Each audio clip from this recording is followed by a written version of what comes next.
喺我身邊呢部 KGM EVX 咧嘅車主，之前揾我哋裝咗一套 Ultra Racing 嘅頂巴、底巴同蝦刀啦。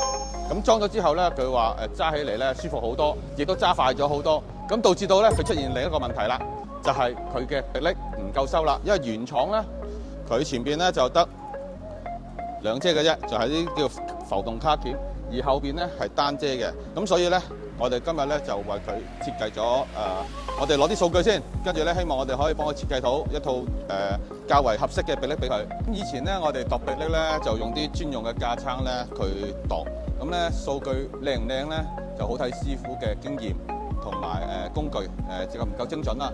但係為求咗今次咧我哋想做得完美啲咧，我哋就直接用 3D 掃描，咁呢個數據咧就好準㗎啦。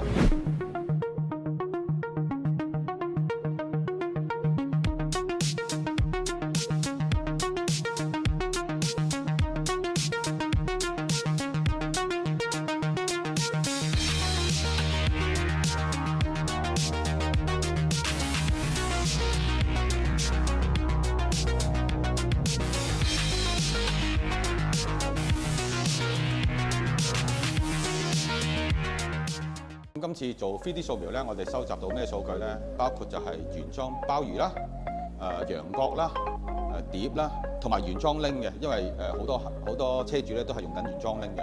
咁有晒呢啲咁嘅數據之後咧，我哋就可以用呢個數據匹配唔同嘅鮑魚，譬如話AP 啦、Bambo 啦，甚至 Elcon 啦。